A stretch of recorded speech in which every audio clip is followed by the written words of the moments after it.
主要是去了爸爸家里，爷爷总是看着他叹气，奶奶则是教着他回家跟妈妈说，就让妈妈和爸爸复婚啊什么的。洋洋还小，不懂得复婚是什么意思。奶奶呢，就便说是让爸爸和妈妈重新生活在一起。那洋洋自己就摇头摇得像拔浪鼓了。他说他喜欢和妈妈一起生活，不想和爸爸一起。还说爸爸家里总会有小宝哥哥，小宝哥哥依旧喜欢抢他的玩具。爷爷奶奶是不会再帮着小宝哥哥，但大姑姑会说他那么有钱，那么多的玩具也不分给小宝哥哥玩，就说他小气，说他抠门什么的。大姑姑还偷偷的叫他拿钱，给大姑姑呢做生意周转呢。他说他没钱，他的钱妈妈都帮他存起来了。大姑姑还说他笨，不知道自己抓着钱，还说钱是他的，干嘛让妈妈帮他保管。洋洋就越来越不喜欢大姑姑了。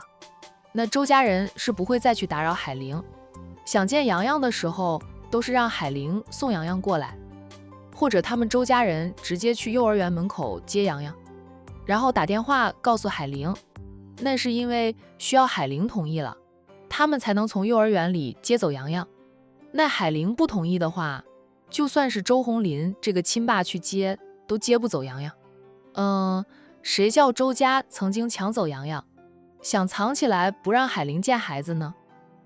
周家人就是狗改不了吃屎啊，特别是周红英和周母，母女俩时不时还会作死，就是不敢在海玲面前作死而已。洋洋是个聪明的孩子，知道爸爸家里的人都不好，自然就不喜欢去爸爸家里，除非是爸爸不上班，一整天陪着他，那样爷爷奶奶和大姑姑不会在他面前胡说八道，但爸爸又会在他面前说陆叔叔的坏话。海童也说到，周先生这个星期啊，洋洋要去江城找我姐，不能去你那里住2天了。周红林讪笑着，那好吧，那就下周吧，下周5我过来接洋洋放学。海童说到，你需要问过我姐姐，我姐同意了，还要洋洋愿意，你再过来接洋洋去住2天，周日下午就要送洋洋回来。洋洋就算被周家接去过周末，周日的时候，海童都会安排人去周家接洋洋。周红林再次讪笑，我知道的。他又看向陆东明，终究是忍不住问道，陆总去江城做什么？是特意去见海玲，陪海玲过周末呢？那周红林知道自己已经没有资格管海玲的事，他和叶佳妮都没有离婚呢，海玲再嫁那是她的自由，就是忍不住要问上2句。陆东明淡冷地应着，我去做什么需要告诉周先生吗？我是生意人，我的生意遍布各大城市啊。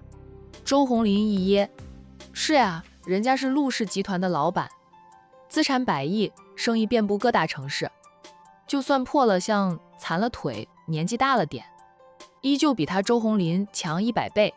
陆东明的财富是他周红林这辈子都无法拥有的。很快周红林再度讪笑，那洋洋就拜托陆总照顾一下了。不用你拜托，我都会照顾好洋洋。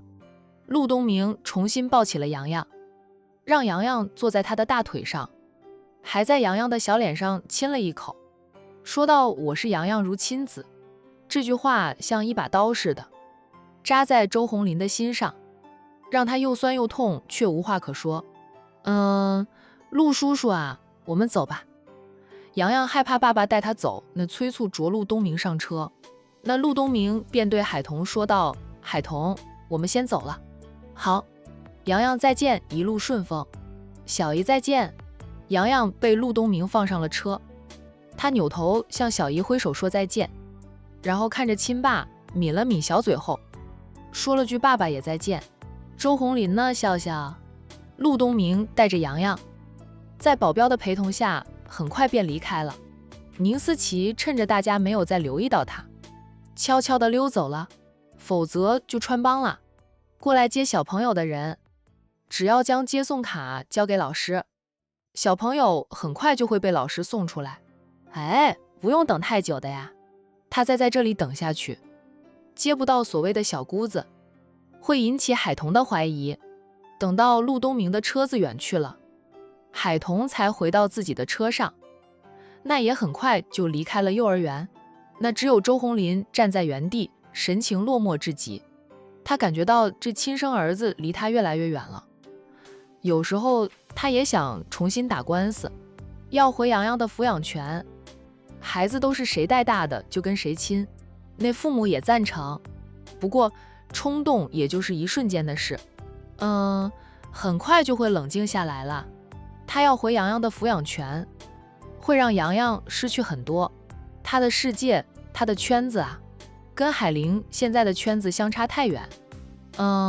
那为了洋洋的未来考虑，周红林呢打消了重新争夺儿子抚养权的念头。就算儿子跟他不亲，好歹是他亲生的呀。以后洋洋有大本事了，他脸上也有光。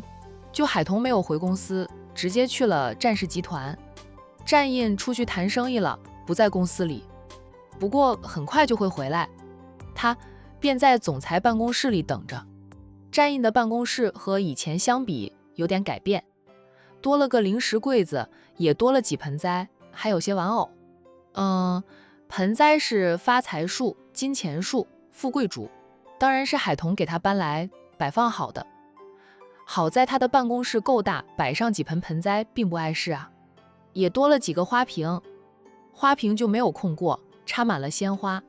最初他办公室里添了几个花瓶时，公司里的人每次进来汇报工作，都会忍不住看向那几瓶花。战印以前很不喜欢办公室里摆这些东西，他就喜欢简洁大方。但是自从有了老婆后，他的包容心越来越强大。老婆送给他的花束，他就要插在花瓶里，鲜艳夺目，无声地向大家炫耀他老婆送给他的花。海童走到一个花瓶前，那瓶子里插着的花朵还很鲜艳。他弯下腰去闻了闻花香，再看看发财树、金钱树等，都长势旺盛。那富贵竹长得绿油油的。管城的商人都喜欢在自己的公司里摆上发财树或者富贵竹，或者养一缸金鱼。说发财长得好，就会生意好，财运好。有人为了破对手的财运，不就是花钱请人混入对手的公司，不是偷东西，而是给人家的发财树浇开水。哈哈，非常朴实的商战。看了看盆栽和几瓶花后，海童坐回沙发上，拿出手机发信息给姐姐。姐，东明哥带着洋洋去机场了，晚上能到啊？海玲很快就打了电话过来。姐，我收到了东明发来的信息，知道他们快到机场了，我等他们到了一起吃饭。周五洋洋很早就放学，从管城飞江城也就几个小时。海玲晚一点再吃饭，是可以等陆东明和洋洋到。洋洋我说他爸爸去接他了。海玲问着妹妹啊。早上我送洋洋上学，就遇到了周红林。他说他刚好送一个课到附近，便去幼儿园想看看洋洋的。洋洋已经进了幼儿园。海童不太相信周红林的话，我觉得他是特意过去的。刚才他看到洋洋和东明哥在一起，亲近的像父子俩。他吃醋了吧，就想接洋洋走。洋洋怕死被他接走，说要跟东明哥去江城。我看洋洋是越来越不喜欢回周家了。海童话里有着讽刺，就周家人看似很在乎洋洋这个唯一的孙子，实际上做的是看得出来，他们对洋洋的感情并不深，很多时候都是想利用洋洋。周红林对洋洋倒是真心的，毕竟是亲生父子。但是周红林自己出轨离的婚，也和出轨对象结了婚。知道海玲和陆东明的事后，又心里不爽，跟海玲说不会再来打扰他，但还会在洋洋面前说陆东明的种种坏话。洋洋聪明得很，谁对他好不好，他心里清楚。就算是亲爸说了陆东明的坏话，说的多了，洋洋也不喜欢再听，也就不喜欢去周家。海玲默了默后，说到周红英那个小儿子以前就爱欺负洋洋，现在依旧是好在洋洋开始学功夫了，力气比以前大点。那没有大人拉偏架的话，周红英的儿子打不过洋洋，洋洋的爷爷奶奶不会拉偏架了。周红英就不说了，一向是个自私自利的人。彤彤，你是不知道周红英有多么的无耻，她竟然哄着洋洋，让洋洋拿钱给她周转生意。哪有她这样当姑姑的？30-40岁的人哄一个3岁小孩子的钱。海童听得直骂周红英，以后洋洋不想过去，就不要哄洋洋过去了。那一家人真的是狗改不了吃屎。海童万分庆幸姐姐能够离婚，没有为了孩子而委曲求全。那一家子也会演戏，会骗人。姐妹俩当初都被他们骗了，以为周家很好，他们实在是能装呀。在海玲没有嫁进去，没有怀孕之前都没有原形毕露。我一向都是尊重洋洋的决定，也就是周红林受伤住院的时候，我才哄了一下洋洋过去探望一下。那时候以为周红林快死了，就想着好歹是洋洋的亲爸，要去看看。海玲更不想和周家人结束，她都重新开始新生活了。哎，姐，你在江城怎么样？就公司稳定了吗？海童换了话题，不想再提周家人。海玲失笑，你当你姐会飞呀？是神仙就能一下子就搞定一切。公司才刚成立，还在大量的招兵买马呢，生意倒是不用担心姐开的公司，说白了不过是商事集团的分公司。阿印和东明在背后占着股份，姐就是个打工的。不过她开的公司涉及到的行业是专门针对凤氏集团的，摆明了是跟凤氏集团抢生意。海童笑哈哈的，我姐不是打工的，我姐是老板。姐，哎，你们公司包食宿吗？有饭堂吧？需要蔬菜瓜果吧？记得给你妹妹一个合作的机会，她和闺蜜开的是蔬菜公司，种着成片成片的青菜呢，就1年4季都不缺蔬菜。管城很多大公司以及学校和就酒店的蔬菜都被她包了下来，就也有很多外地客户呀。总之她的蔬菜公司前景很不错。她现在是很少去菜场看了，商小飞跟她说还要租更多的荒田做菜场。扩大了菜场就是扩大生意。海玲笑道，姐的公司刚成立，人员暂时还不多，有饭堂，有宿舍，管理层才包食宿，普通职员的食宿公司会包70%，只扣他们的30%费用。每天需要的蔬菜量不过是几斤10几斤的，这样的小单你怕是看不上啊，运过来都不够运费呢。等姐的公司扩大，人员数量也跟着多起来，肯定会和你们做生意的。海童说道，我要是在那边有批发档口，倒是可以的，大单小单都是单。姐，你去江城的农村看过吗？有没有荒着的田地？我可以将我的菜场发展到江城的，只要租了地，请了工人就可以开干了。然后在那边也成立一个子公司，照样可以与江城的各大酒店啊公司合作啊。这个姐还没有去看过呢，姐一直都在江城市区里活动，去的最远的都是城郊。城郊鲜少有田地了，那些城田下面的村庄才会有田地。下周姐抽个时间去那些城镇的农村转转，再回复你。姐，你忙这种小事情就不用亲自去做了，让阿七跑一趟就行。海童觉得去江城发展不错，就能和姐姐一起奋斗，一起面对风雨。就她也是妈的女儿，也是外婆的后人。也行，姐就让人去帮你看看。不过你现在有空跑这些？海童说到，战印不会让我跑，我倒是没事的，肚子还没有大到像揣个西瓜样。他不让我跑，我就老实的留在管城打理公司的大小事情，麻烦小飞跑几趟了。小飞现在也懂得了，种什么菜形成更好，他早就摸透。以前是他这个出身农村的才懂，商小飞这个千金大小姐只知道青菜可以吃，不知道怎么种出来的。自从合伙开了蔬菜公司，跟着跑到乡下菜场去看，那商小飞慢慢就懂了。现在去了菜场，商大小姐还会换上水鞋，跟着菜场的工人一起下地，就算不看也要在田里转悠，看着那些青菜长势喜人，商大小姐越发的雄心壮志。她说的，她是和海桐合伙做生意了，才找到了自己的价值，要留点时间给小飞约约会。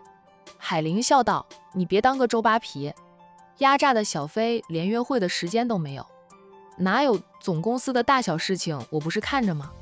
小飞就是看看新公司就行，公司里还有那么多人，他只要签好合同，其他事情交给管理团队干就行，不会影响他约会的。”海玲支持地道：“行，那你们商量好再安排。彤彤，没其他事的话，姐先挂电话。得忙了，忙完了去机场接洋洋。”“好，姐，你忙。”我在战印的办公室等他下班了，就一起回家。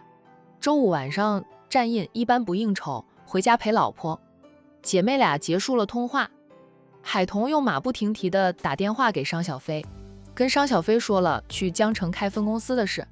那商小飞自是没有任何意见，他如今干劲十足。以前大家提起商小飞，都是说商家的千金，就脾气不好、高傲、看不起人什么的。那现在大家说起商小飞，一口一个商总，他已经不是那个只知道花钱如流水的商小姐了，而是能挣很多很多钱的商总。商小飞还说，再过几年，他就能和大哥平起平坐了，征得了商小飞和沈小军的同意，去江城开分公司的事就敲定了。由于2个孕妈妈被夫家管着，不让他们出远门了，飞江城的人又是商小飞，管城总公司的事就由海桐和沈小军负责，分工明细，合作愉快了。战印回来的时候，就是看到他的老婆大人正在通电话，聊的是生意上的事。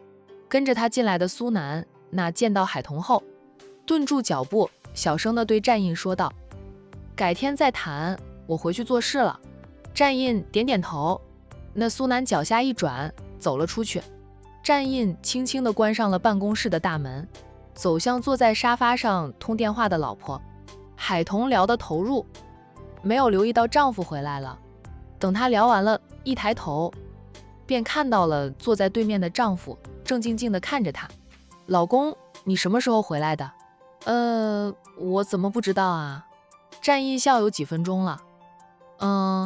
你聊得投入，没有听到我的脚步声。”不过他也放轻了脚步，免得打断他。海桐不好意思笑笑，问他：“事情办好了呀？”“你老公出马就没有办不好的。”战印起身坐到了他的身边，伸手就把他搂入怀里。夫妻俩相依相偎了几分钟后，海桐离开了他的怀抱，坐正了身子，问他：“你不用做事了。”战印又揽住他的头，让他重新靠在他的肩膀上。“老婆来了，等我那么长时间，先陪陪老婆，等会儿再做事。”“有了老婆后呢，老婆是最重要的了。认识战印的人都说战总，那再也不是以前那个工作狂战总啊。”“洋洋跟东明走了。”“东明是跟着我一起去幼儿园接洋洋的。接上洋洋后，2个人就直接去机场。洋洋整天都惦记着呢，早上送他上幼儿园，反复提醒我要记得帮他带上行李箱。出远门又是去见妈妈，洋洋当然高兴。这个周末对于洋洋来说，是他最期待也是最愉快的。陆东明取代周红林这个爸爸的位置，就等于是一家3口游玩。洋洋不开心才怪呢。洋洋也不先来看看我再出门。有2天看不到他，我会想他的。”战印抱怨着小家伙的无情。海桐笑道：“要不是我给他送行李箱，他连我都不看呢，直接就跟东明哥走了，省时间，否则去到那边很晚了。我姐还等着他们俩一起吃饭呢。战印摸了摸她的肚子，柔声问着：“咱们的宝宝听话吗？还那么小，听话的很，再大点就不能久坐了，坐久了就他不舒服会乱踢。记得姐姐怀着洋洋那会儿，肚子隆起后就不能久坐，坐久了洋洋会乱踢。6个月后你别上班了。”海童没有反对，他摁着6、7个月就不上班了，在家里养胎。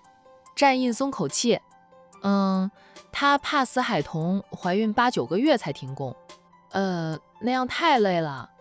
从海童怀孕后，战印体谅到女性怀孕的不易，然后他就改了改公司对女性员工的政策。公司里的女职员只要怀孕，公司里都不会派太多事情给他们做。到怀孕8个月，那就让他们回公司，让他们直接带薪休假。孩子出生后半岁内都不用他们上班，依旧是带薪假。当然了，他们主动回公司上班的，公司也不会拦着。我进来时，你在和谁通电话？我好像听到你说分公司的事。海童没有马上回答他，先让他去给自己倒杯温开水。说话说的嘴都干了，战印立即起身去给他倒来了一杯温开水，又拿了几样他平时爱吃的零食过来，让他过过嘴瘾。海童也真的是渴了，一下子就喝完了一杯水。战印见状，又给他再倒来一杯水，然后坐下来帮他拆了零食的包装袋子，想在江城开分公司，让我姐去帮我看看江城乡镇的农村有没有很多荒田，然后租下来种蔬菜瓜果。战印黑眸闪烁几下，沉声说道：“也是可以的，都商量好了。”海童点头啊，知道丈夫担心，海童主动说道：“放心，我是留守总部的那个小军也是。”战印凑过来，在他的脸上亲了亲，宠溺的道：“等宝宝出生后，你想去哪里都可以，我有空也能陪着你到处飞。我老婆的生意要越做越大。对了，咱们家的那些商铺呀，小工厂的生意你也要管着呢。哎呀，我老婆是个大忙人，忙起来的时候还能记得我这个丈夫吗？我怕我要带着孩子盼星星盼月亮，盼着你回家了。”海童轻捏一下他的手臂，忍不住笑道：“别说的可怜兮兮的，谁叫你要娶我呀？谁叫你是战家的大少爷呢？本来我只想当个书店的老板，嫁给了你，我不得已把我的野心无限扩大，努力拼搏才能追得上你的脚步，与你比肩。你们家的那些商铺、小工厂生意，我熟悉后再分一点给云初和乔涵们帮着打理，他们也是战家的少奶奶，责任一起担吧。一个人管那么多事，能累死他。那2婶3婶不也帮着婆婆吗？”战印一脸的心疼，要是管不了，那就不管了，我帮你管吧。彤彤，我希望你一辈子都无忧无虑的呀。海童的手摸上了他的俊脸，老公，每次看到你，我都很感激奶奶，让我嫁给了这么优秀的你，也感激你的家人，从来没有嫌弃过我，没有说过我配不起你的话。我知道你对我很好，不舍得让我劳累。我既然嫁了你，是战家的大少奶奶，该我挑起的担子我就要挑，不能逃避，也不会推拒。你已经够忙的了，怎么能再让你帮我？海童自信的道：“我一定能做好一切的，我也不是抱怨的，真的。你知道的，我事业心还挺重的呢。”战印眼神深深的看着他，良久把他按压入怀，拥抱了片刻后，他才松开了他。熟悉后就好，看我妈，因为管了几10年，早就熟悉了，手底下也培养出很多精英人士。我妈就是过段时间看看账就行。你已经入了门，等宝宝出生后，你再慢慢上手，培养属于你的心腹精英人士，以后就可以像我妈那样当个甩手掌柜。海童点头，我会跟妈学习的。你快去做事，做完事咱们就回家吃饭。妈刚才发信息给我，让我们今晚回去吃饭。老六过来了，老六亲自下厨做菜。站远想着要出远门了，也因为他导致父母闹了个小矛盾，那他就过来陪父母吃饭。这个周末也打算好好的陪陪父母。周一就坐飞机飞往 X 省的 A 市，去应聘欧阳家的厨师。跑那么远当厨师，站远当然不会主动告诉欧阳雅，他是站家的六少爷，免得欧阳雅就不录用他。好在他的名声不响，平时为人也低调，管城人对他这个站六少都不熟悉，更不要说远在 X 省的欧阳雅了。站印笑道：“那咱们要回去吃饭，彤彤，你在这里看会儿书啊，我去做事了。”站印拿了本书给老婆打发时间。傍晚5点半，站印关上了电脑，起身绕出了办公桌。海彤抬头看着他走过来，脸上带出了笑容，问他忙完了。走吧，我们回家。海彤起身，他伸手过来，他将手放入他的掌心，被他握着，他牵着他走。明天周末你不用陪客户玩吧？不用，有几个人能让我带他们玩的啊？站印反问了句，除非是很重要的大客户，才能让站总带着在管城各地走动走动。那咱们回悠悠山庄吗？站印宠溺的道：“你想回去咱们就回去，明天会降温，降到最低温度4、5度这样。山庄是建在山上的庄园，会更冷一点，再冷也不会下雪。”海彤说了句：“你想看雪，等宝宝出生后，我带你去北方看雪。”好，夫妻俩倒是很少出远门旅游。大家都忙吗？夫妻俩的车子刚进别墅停好，这老太太也回来了。站印下车走向奶奶的车子，等奶奶下车了，他说：“奶奶，您老还知道回家的呀？彤彤怀孕，你说要过来照顾彤彤，结果经常不归家，也不知道跑哪里去。哪家的老太太像您老人家这般不听话的，一把年纪了还到处跑，打电话给你说不了2句话就不耐烦地挂掉了。”老太太被孙子吐槽她到处跑，也不生气，笑眯眯的道：“奶奶还能到处跑，不好吗？说明奶奶的身体很好啊。要是奶奶躺在床上动不了，你们才该头痛啊。呸，大吉利是奶奶才不会那样。”说话的人是海彤。站印也一脸严肃地看着奶奶，不喜欢奶奶说那样的话。孙媳妇过来了。老太太马上换了一副表情，换上了委屈很害怕的样子，还迅速地躲到了海彤的身后，探出头来看孙子，又缩回头去，畏畏缩缩的。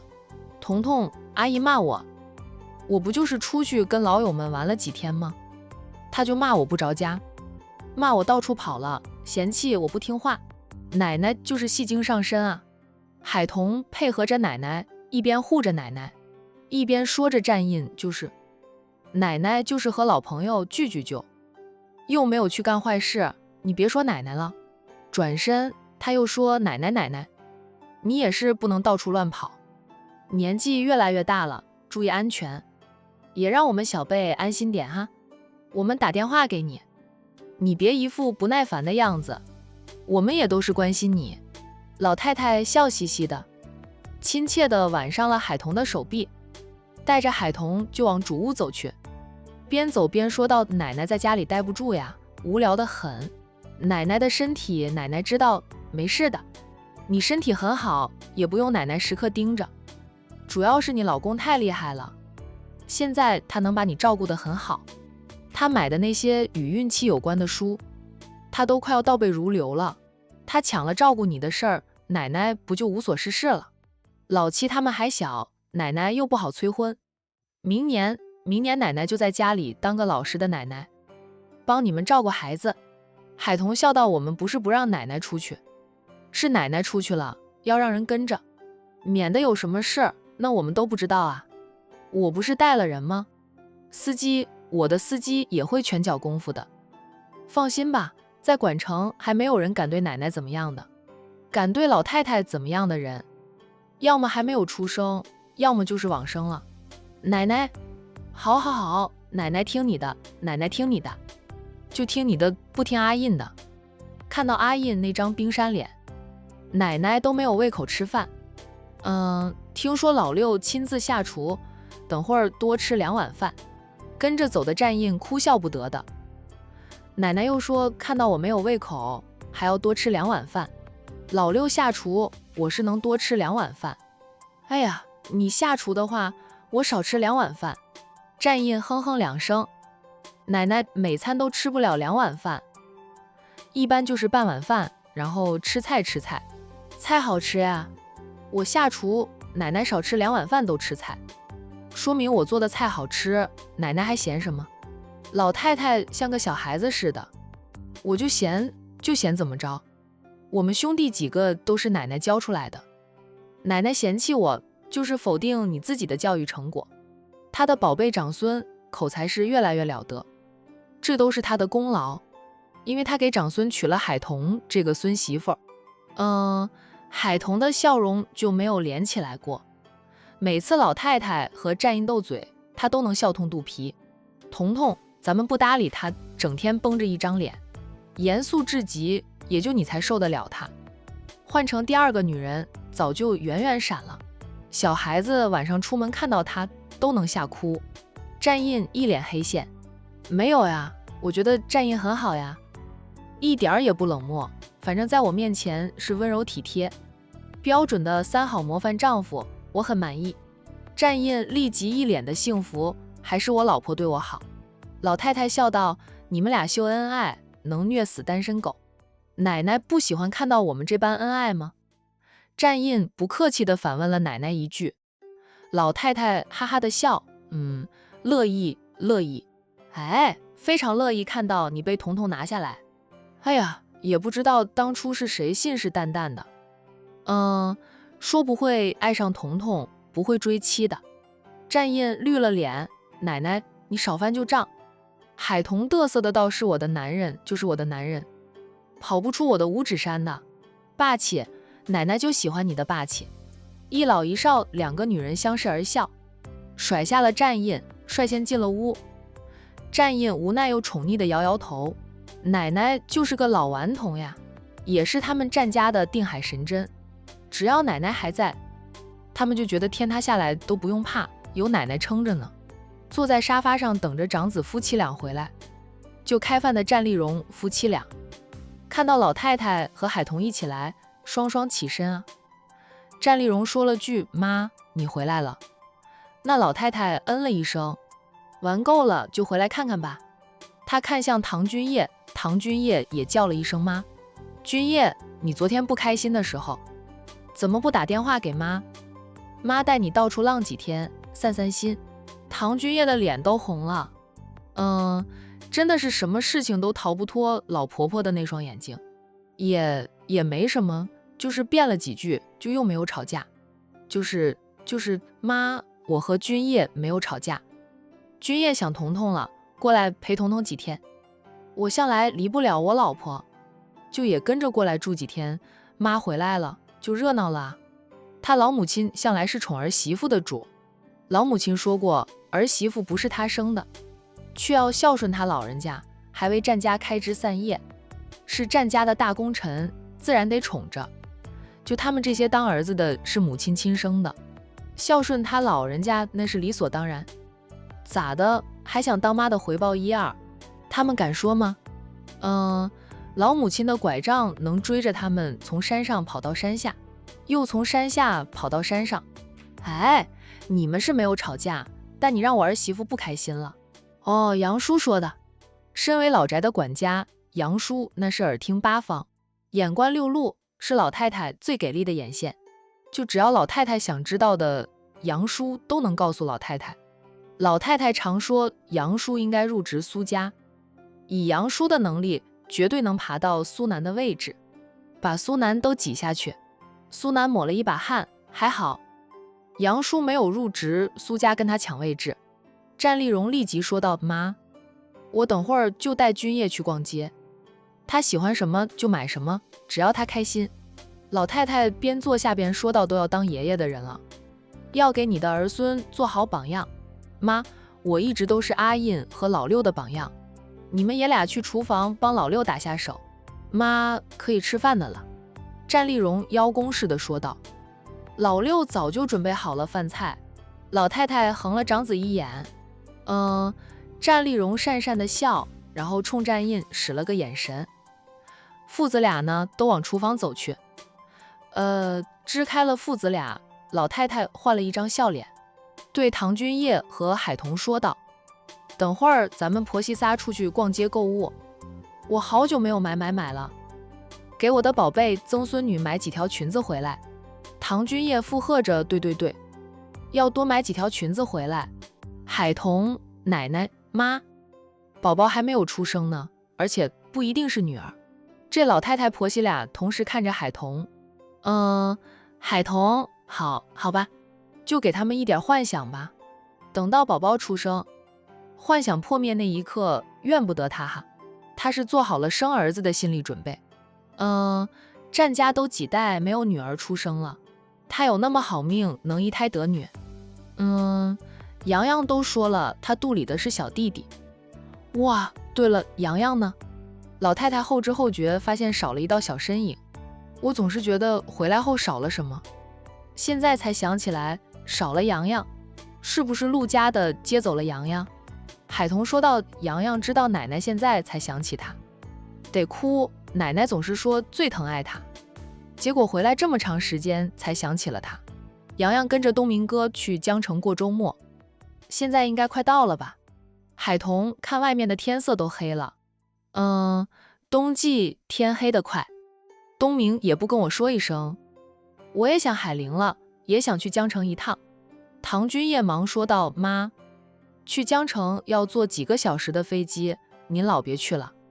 我不坐飞机去，我开车去，一路玩一路走。她有时候都想学着婆婆这样，想去哪里就去哪里，潇潇洒洒的。但她没有婆婆这样的本事，也没有婆婆的人脉，主要是她家老头子要跟着。君叶，你帮我挑几套珠宝，我去江城的时候送给乔涵。乔涵已经公开承认自己是个女人了，说明他和战浩宇的感情很牢固。好，唐君叶很爽快地答应了。我去的时候叫上老三家的一起去江城热闹。唐君叶说道：那我和丽蓉也跟着去，浩宇和乔涵也该定下来了，咱们当长辈的见面，吃饭，熟悉再坐下来商量一下两个小的婚礼事宜。老太太想了想，说道：那就都叫上吧，既然是商量婚礼事宜，那就让老三家的把他早就准备好的彩礼拉过去，正式向乔家提亲。不过不能突然跑过去，免得乔家没有准备好，措手不及的，咱们好好安排一下。唐君叶连连点头，是的，不能突然跑去提亲，总要先和乔董夫妻俩通了气，就他们这些战家长辈才能齐齐出动。